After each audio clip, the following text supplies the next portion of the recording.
What's up, everybody? Today I would like to introduce John Brandt to you. John Brandt has been designed acoustic environments since the 1970s. His work focuses on creating audio spaces that actually perform. Today, we're going to talk about recording studios and critical listening room. Thank you, John. Hello. Thank you, Vlad. Nice to be here. Appreciate it. We can start with your biography. And how did you get into the field of acoustic design? Oh my goodness. Um, Probably through force.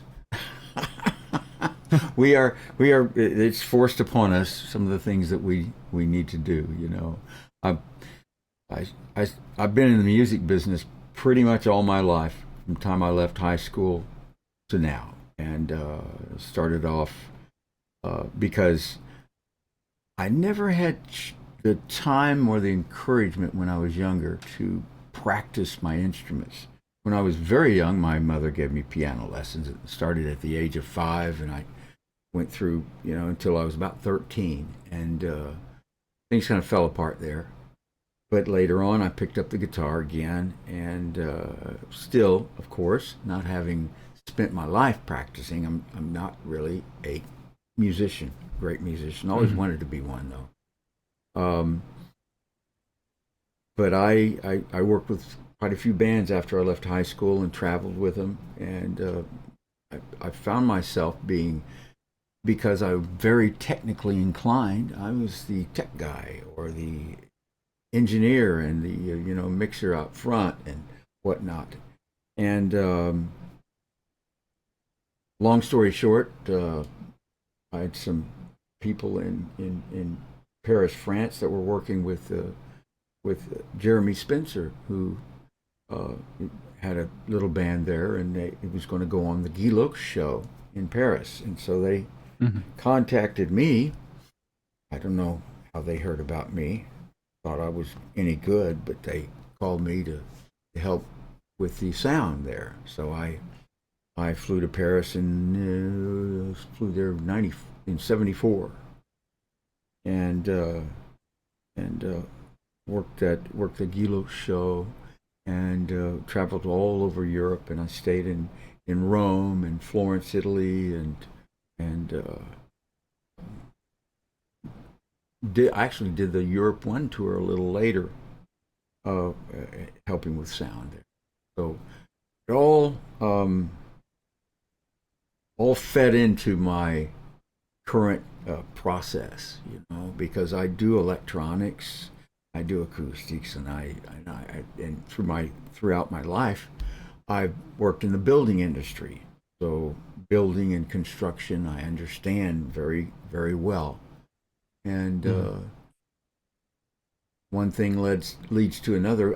After working in Nashville for years and working with a lot of producers and studios and helping them with their problems, I formulated my own criteria for a mixing room, what it needs to do. And this came late, of course. It came in the 2000s, really, when I really got into good, mixing room design, my own criteria. Um, Mhm. like everybody else, we follow those who'd gone before and who did great stuff. And it's what they say about, in science, we stand on the shoulders of giants. And I'm very fortunate to have a friendship with Ron Sorrow, who is he's a genius. He ran his own laboratory in Alma, Washington, which was the world's largest reverberation room for acoustic testing, and he had a pre-filled facility that he could measure speakers and diffusers and all kinds of diffraction units. Marvelous stuff. And so, with his help, I want to build another laboratory here, and and continue the work if I can, as much as I can. I'm 73 now, so we'll see how far that goes. Mhm. But So, so yeah, it's very interesting. What were your first project, your first studio? I think really the first one I attempted acoustics in was I can see his face. I just can't say his name right now. He was producer for Faith Hill and quite a few singers there. Byron Gallimore, in a little studio in the downstairs, like actually in the basement of Pride Music Group, and he eventually bought it and turned it into, I think, was it Song Garden or something like that? Forget the name he called it. It's gone too, as a matter of fact. It was right across the alley from RCA Studio B. And that was a tourist destination alley. You walk across the alley, and right there is Byron's place where he worked. And he eventually had the whole building. And I helped him with some acoustic ideas in his mixing room. We learned stuff. When we try things, we learn. And but as designing and the idea of doing acoustic treatment in a certain way grew on me, and I started doing things, I found out some things that just don't work, some things that do, but how do I verify them? And then I met Bronzaro, and we started testing, and tested a lot of stuff. You find out so much when you do real empirical testing, and you also discover why certain things work the way they do, and it just advances your understanding. And it's been little by little, my progress. So it was in 70s, right? It was, well, in Nashville it was the 80s, but in the 70s, I played with music in a studio and studios, and worked in a few, and I learned so much. But it's like. So, what do you think? How the approach to studio design changed over the past 40 years? When you started to build studios, how this approach looked in this time? Well, first you copy what went before, right? And you figure out, well, this isn't that great, except here's the thing. When studios started changing and starting getting better was around 1980. And that was after the publication of Davis and Davis's paper on live end, dead end design. And they did a lot of good physics, a lot of good math. And so those were some of the first very working studios that worked well. They don't work perfectly, of course. And it's like any old technology, it's not really, in my opinion, it's not applicable today. Because we've gone way past that. And we've learned about precedence effect and how psychoacoustics comes into play in studios. All at the same time, my problem has always been the bass. Always, in every room that I've worked in, you can't hear the bass. You have to guess at it. Then you go out to the car to check or whatever. So I knew a few people who could just mix, and they just got it. And I thought, how do you do that? Because I hear everything without hearing the bass. Yeah, how do you do that? Anyway, best engineers are some of the best guessers, or they work out algorithms for their jellyware. Say this is a computer, this is your jellyware, and you plug in algorithms into that help sort things out, and it's pretty good at it. In some people, not in me. It just never worked on me. And so I had to figure out a physical way to fix rooms, so that you could take the novice engineer who actually knows what he's doing and can do it if he can hear it. So he'll go into one of my rooms and he'll be able to sit down and mix and get it right first time. Mm-hmm. That is what that's what I shoot for all the time. And I've had some pushback from some older people my age that have always worked in studios, and they say, "Oh, well, you can't treat a room to make it work in the bass," and it's not true. That's just not true. Most rooms that we mix in are treated so that they sound nice or natural, or something like that. People are looking for a living room situation where there's not much treatment, and you cannot. It's like science. When you're doing testing, you have to remove everything except the object of test. You have to remove interferences with, whatever you have in the room that's going to interfere with your test. It's the same thing about mixing. You have to remove everything that's going to interfere with the sound you're hearing from the speakers, from the tape, like they say. You only want to hear that. You don't want to hear your speakers. You don't want to hear your desk. You don't want to hear your room. You want to hear what's on tape. So that's the thing that pushed me in this process. Mm-hmm. How do we do that? In this case, why did you choose your own conception of mixing room, live rooms for control rooms, not dead rooms? Well, live rooms are different, real different from a control room, where you need control and you need to hear what's on tape. Mm-hmm.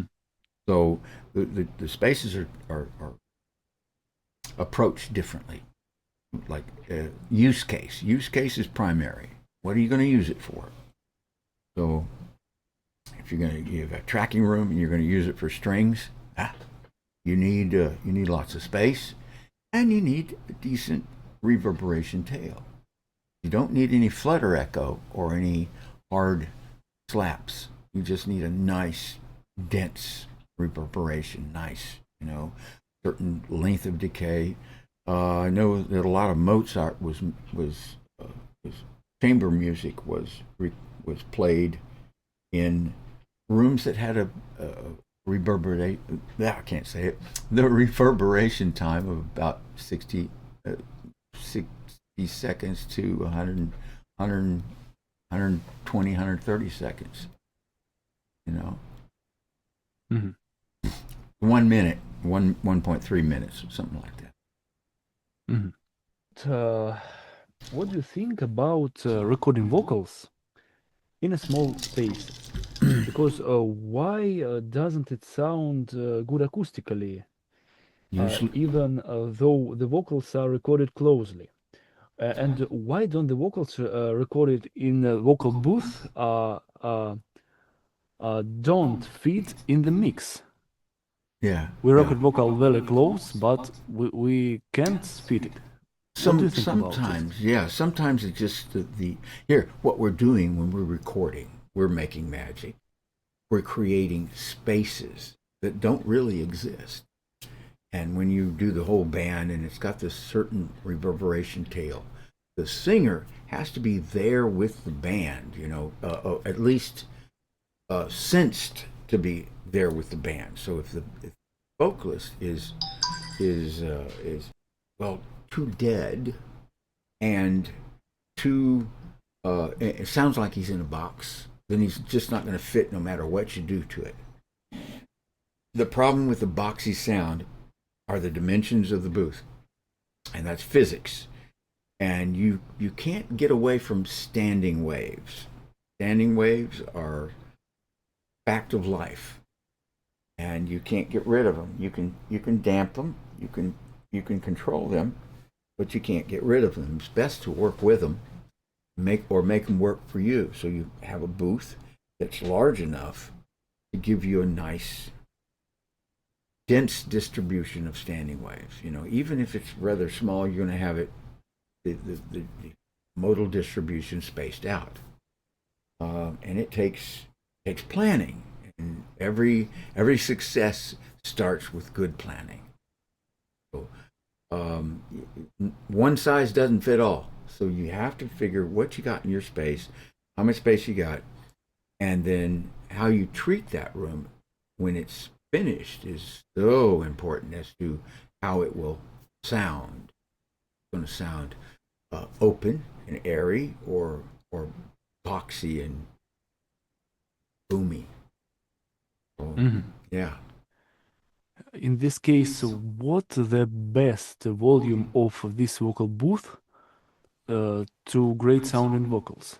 You need at least an area of like 2 meters by 2.5 meters or something like that. That's a minimum, really. You can't have a 1.5 meter by 1.8 meter room that you get in, and you'll never get it. You'll never get that sound out of it, even if it's highly treated. You're gonna you can get most of that sound out of it if it's highly treated, but then you lose a lot of space.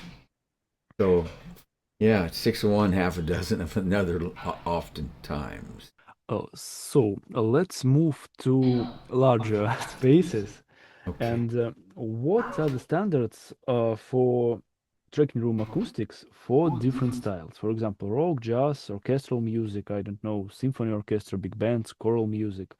And what do you think about acoustic for beautiful acoustic guitar and violin sound?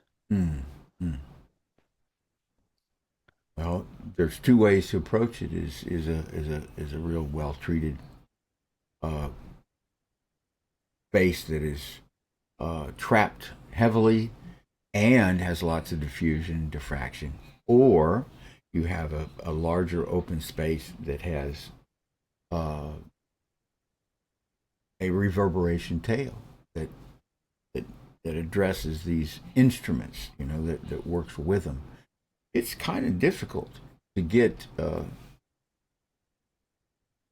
best of both worlds there in this space that we're currently doing, and you and I know what I'm talking about. We're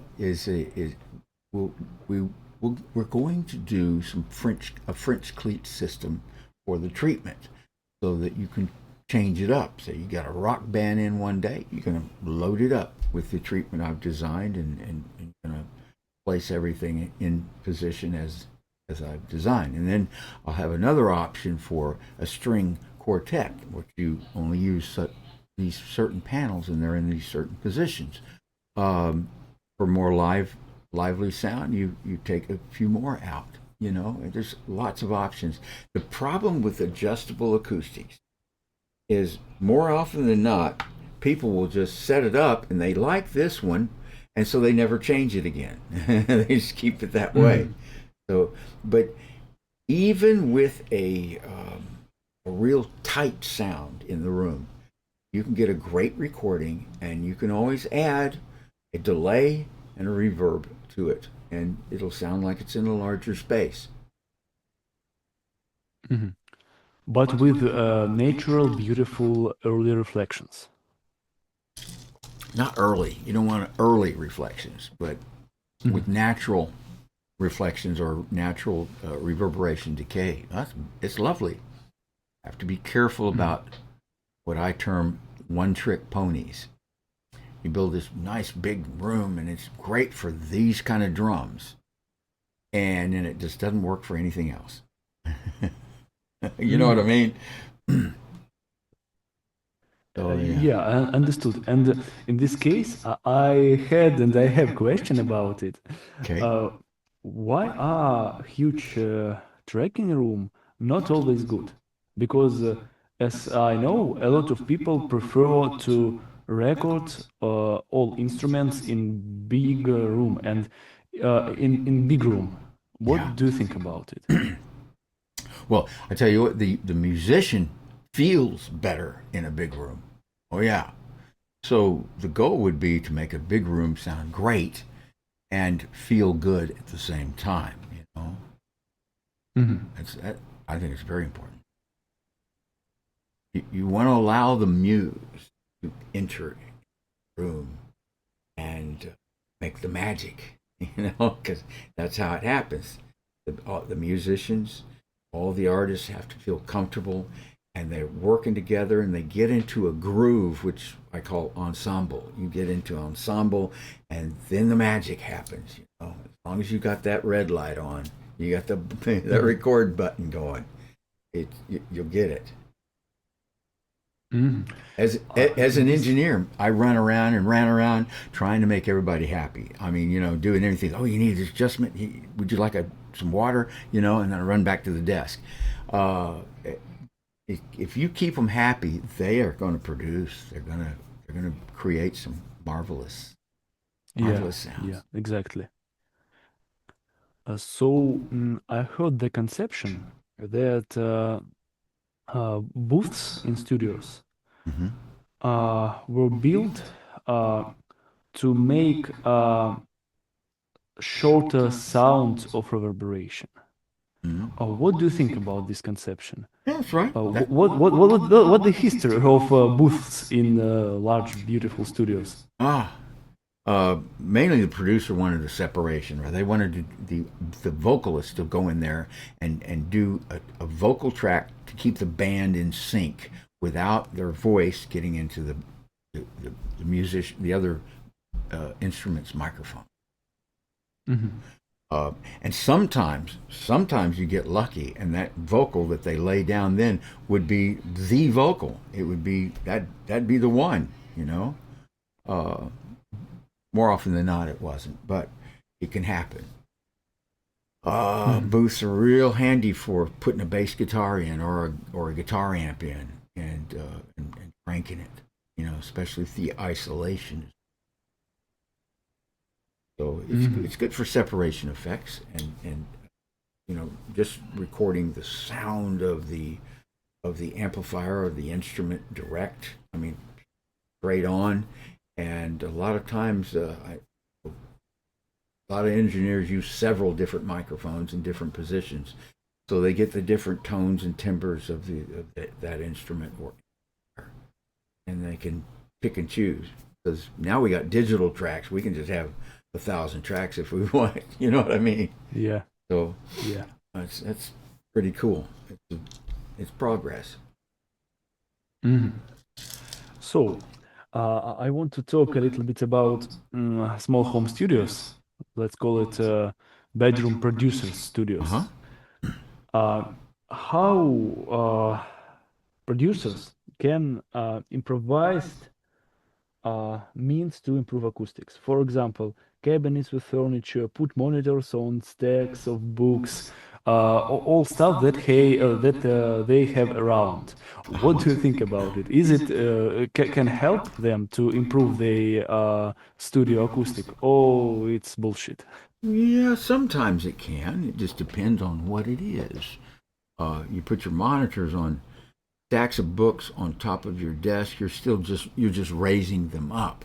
You really need to isolate the speaker from the structure or the desk, because sound travels through hard objects a lot faster than it does through air.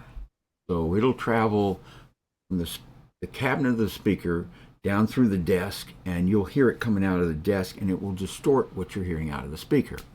Also, there are desk reflections we need to concern ourselves with. It causes comb filtering and kind of distorts the frequency response in certain areas, depending on the distance and the reflection, etc. So it's always best to get some stands and put the speakers on stands behind the desk, off the desk. And then you want to add some kind of isolator. I mean, shoot, you can get some acoustic foam and cut it into squares and put it under your speaker so it kind of floats there. And you've got some isolation in that sound isn't flanking down through the stand and going through the floor, etc. You know? Mm-hmm. Yeah, yeah. Things like that. There's a lot you can do in a home studio to improve it. I mean, people hang up blankets and curtains and things. It helps. It all helps. You really need to treat that room as much as you can, and when you get to the point where you're doing some professional work, you need to properly treat the room. Call me. Yeah, yeah. In this case, what documentation would you recommend using to find the control room and tracking room sound standards for these people, for example? Oh, okay. Oh my, there's so many. I recommend some books to start with. I mean, there's Philip Newell. What is it? Recording Studio Design or something like that. His book, very good. Although it's based on his non-environment criteria, which actually it's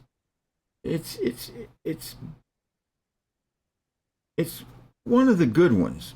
But the problem is it's really made for androids. The problem with a non-environment, I mean, you get the reflective front wall and the floor, you can hear that, but the side walls and the ceiling and nothing, you can't hear anything from that. You get no feedback from it. I mean, it's like dead. There's no, you don't get any diffraction or diffusion from any of those surfaces, and it's distressing to the, our primitive brain, which is in our bottom of our brain at the spine there, and that's where the fight or flight reaction comes from. You know, when you get stressed out, you feel. I mean, if you can't hear the walls around you, you might not know what it is, but you just like feel uncomfortable. You say, I got to get some air, or I need a cup of coffee. I'm going to have a cigarette, or whatever. I got to get out of here for a minute. And so that's what happens to a lot of engineers. Now there are quite a few that are quite comfortable working in a non-environment room. But there's that's one of the things that I deal with in my room criteria is the human perception and psychoacoustics. Very important. Yeah, I think so. In this case, what the difference between mastering room and mixing room? And what's the difference between home studio and commercial studio? We talked about it, but can you explain for our watchers? Yeah. Actually, if you have a home studio and it's designed for good modal distribution and passing Bonello and has excellent treatment and everything, it can be just as good as a professional studio. You can do anything you want. Really, we're looking at a room size of at least perhaps 60 cubic meters for the best home studio, and it's a little rare. You usually get maybe 42 to 50 cubic meters, and low ceilings. Low ceilings are the bane or the enemy of a good mixing room. You need to have a ceiling that's at least 3.37 meters, something like that. That's ideal. That gets your head out of that vertical node of the mode of the room. The vertical mode. And you asked about, the difference between a home studio and a professional one, or a business like that, is a high volume change. Every day, day in, day out, and sometimes even as much, almost 24 hours. And home studios for one guy. One guy's running it. It's his place, and he mostly does his stuff. Usually, that's what it's about. That's why they have a home studio, so they can write and produce and whatnot. And they eventually, I've got a few that eventually went to building a huge place and making it a commercial place, because he got recognition for a lot of his work. And so why not? It's what he does. It's what we do, you know. we Yeah, do what we yeah. do. Yeah, of course. So let's talk a little bit about some technical stuff. What do you think? I think you know the myths about gold wires, that wires from gold, the better to Yeah. studios. What do you think about it? Well, I've given my thoughts many times in public forums and chats, but thing is, silver is the best conductor, but it tarnishes. Copper is a great conductor. And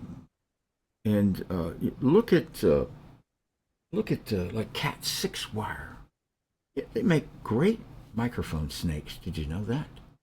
Shielded Cat 6. You can have a microphone snake with Cat 6. You got 4 channels per line.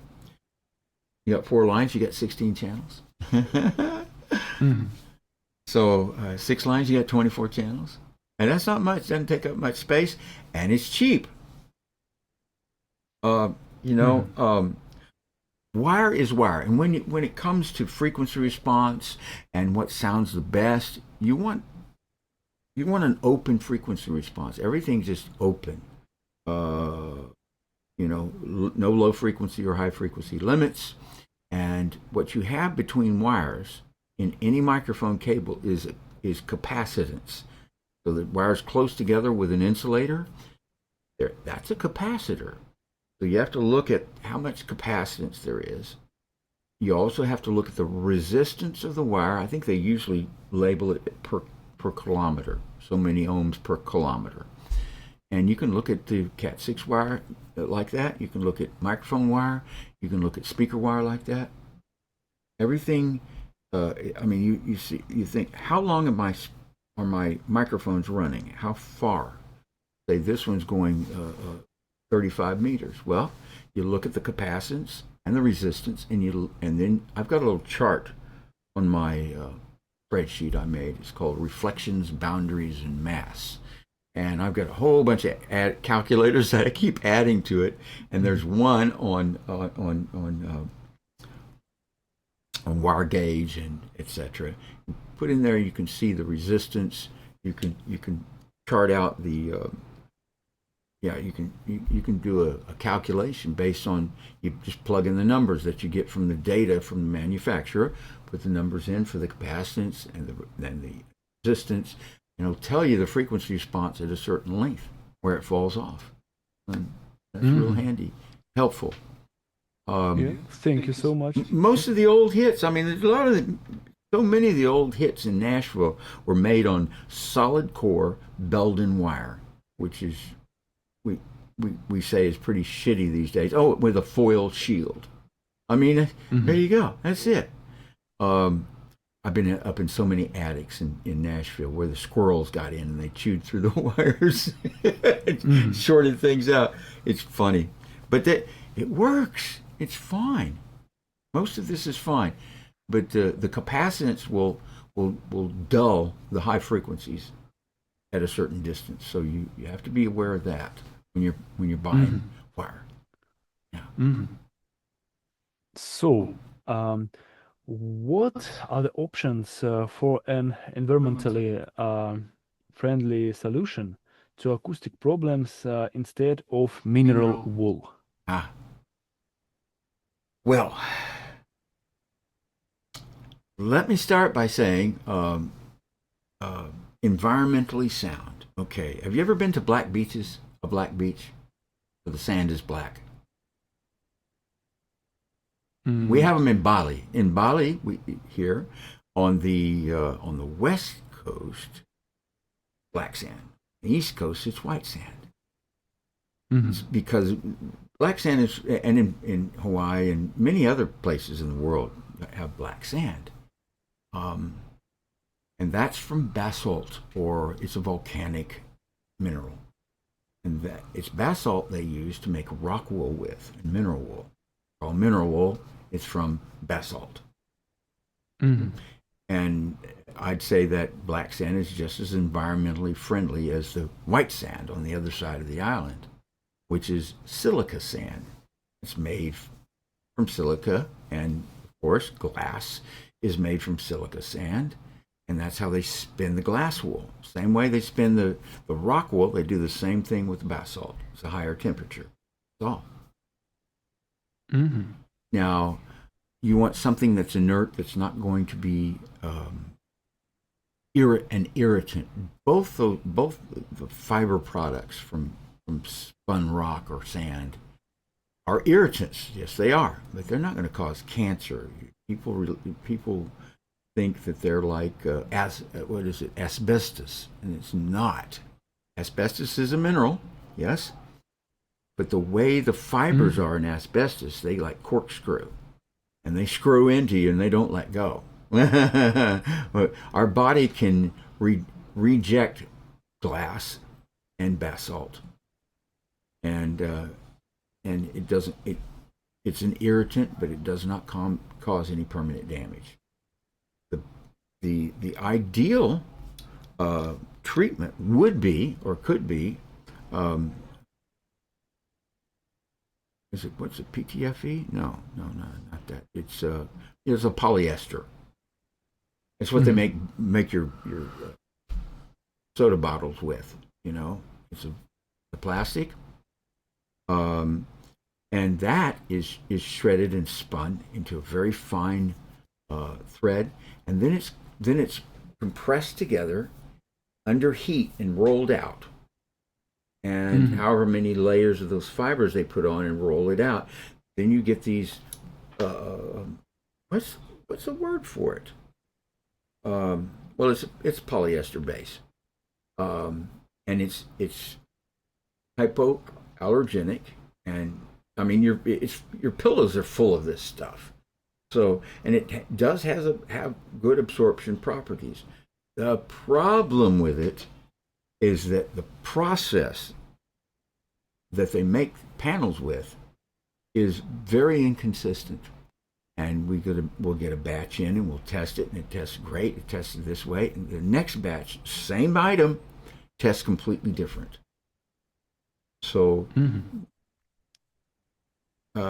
we'd have to really work on the manufacturing process to make a consistent product, something that people could depend on in acoustic response. They do absorb, but they don't. You can't kind of count on them, when it comes to certain frequencies or certain thing that you tested once with this product, So, yeah, it'd be nice. We need to get the polyester fixed, working. Okay. So, what do you think about audio correction systems? For example, JLM by Genelec, SonarWorks, but use as fine tuning after all treatment. Use it fine tuning. It's great. It's fine. Remember, we're trying to, like the saying, "Physician, heal thyself," or speaker. The speaker is trying to play a source, okay, and at the same time it's trying to correct room reflections. How's it going to do that? It can only do it at certain points in the room. Wherever you put that microphone for the correction, and you calibrate it there, that's only where it works. It just works there. And you move over here, and the frequency response is much worse over here. See, because it's going to screw with the program material, so the response is better at a certain position. What you're doing, if you use it very much, you are narrowing, making smaller that little sphere of your sweet spot, so to speak. So I'm not a fan. Although Trinoff has a very good alignment system for your speaker's phase response. It can align all the drivers so that their phase response is pretty much perfect. And that does some magic. That really, really helps. As far as any program, adjusting the speaker for the room and trying to, people get these things and they try to avoid room acoustics and treating their room. So it's like asking government to get involved. You know, they create the problem and then they mess up the fix and then they blame it on something else. I don't know. You know? It's funny, but the room correction software, I go, okay. Well, treat your room first, then we'll run that thing and see if it can give it some icing on the cake there. The only thing I'd ever use it for. Yeah. So we talked about speakers, and what's the pros and cons of freestanding speakers and wall-mounted speakers? Okay. Flush mount versus freestanding. Well, with a flush mounted system, you do not have any speaker boundary interference response. A speaker emits sound in all directions, mostly the low frequency in all directions. Say under 300 hertz or under 250, going to emit in a 4 pi space. Okay. So you're going to have reflections from walls, front, back, and sides, ceiling and floor, and that comb filter at the listening position. Now, even if your room is fully treated, all walls are just solid treated, you're still going to get reflections. They may be 10, 20 dB down, but they're there, and they will affect the response. And you'll see a dip in the charts when you measure with software for measuring rooms like Room EQ Wizard or Smart or Isra. I have Isra, and I have Room EQ Wizard. I would not ask my clients to buy Isra so they could send me tests. That's not cheap. But I have a laboratory version of it. Let's see. Now, we're talking about speaker boundary interference response. So you can move your speaker forward and back, closer to you or further away, and read the response each time. And you'll notice that low frequency dip changes as you move the speaker. And so with the freestanding speakers, you want to test and adjust and find the quote unquote best position for it. There's never a perfect, it's perfectly flat, but you can get close enough that you can just work with it. Flush mounted speakers are designed with the listener position in mind and the room taken into account, and they offer a perfect baffle for the speakers. They extend the baffle to the whole surface of that front wall, and it just projects the sound to the listener, and everything's in phase. I see the time, and I think I'll ask 2 last questions. Okay. Yeah. Tell us about your personal top mixing rooms, all that you have listened to or participated in design.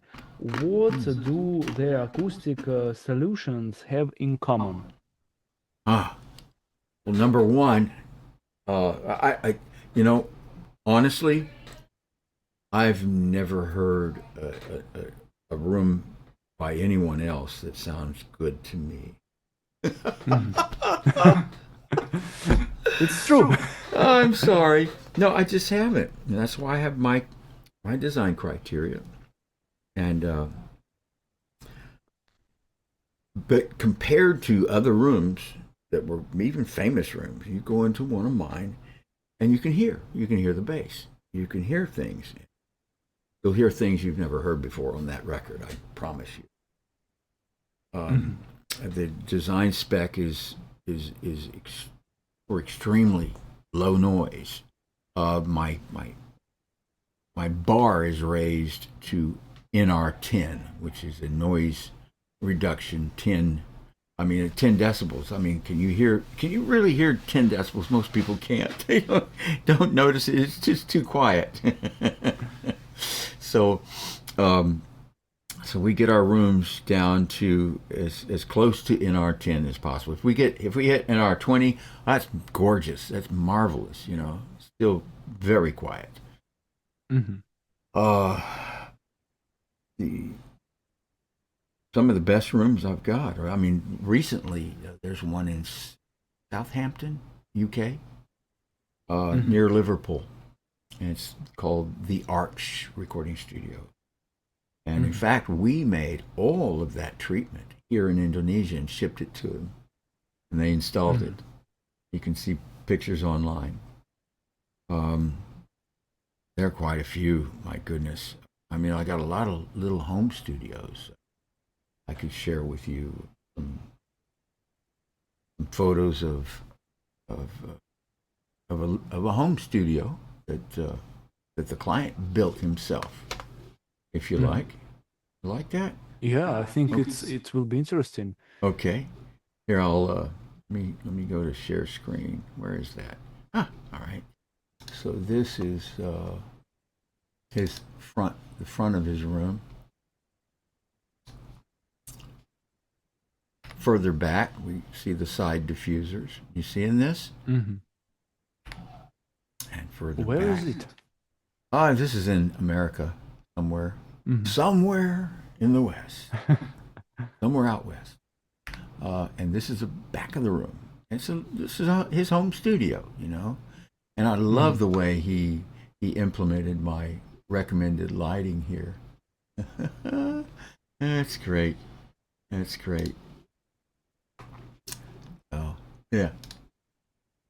It's Beautiful. Thanks. And the last but not the least question. What's your favorite brands of speaker system for today? Oh my goodness. Well, my current favorite. I mean, they can always be knocked off. I mean, it's like you in science. You follow the data. You know, we follow what the data, and we don't stick what we like just because we're buddies with the owner or whatever. You know, it's like that's why I use AMC products, because they're very good. So speakers, ATC, PMC. We got Neumann, the KH series, and Quested. There's Genelec. I like the big monitors. I just like, you know, you see the little speakers they make, the 5000 series. But they're very good. They are very, very good. So, and that's my short list right there. I use a lot of those in a lot of the studios I design, and flush mount as many as possible. Of course, not the little speakers. Talk about the big Genelecs or the big ATCs or the PMCs, and in some smaller rooms I use the Questeds, which are a very good economical choice, and they just sound marvelous. They're really good. Roger Quested did a great job. So, thank you so much for your knowledge, time, and very interesting and I think very helpful interview. Thank you. Thank you. Thank you, Vlad. My pleasure. Yeah. My pleasure always. We can do this again if you want. Yeah, I think so, because I have a list of no answered questions here. Okay, then we make it a series. Okay. Yeah. That's perfect. All right. Okay, buddy. Okay.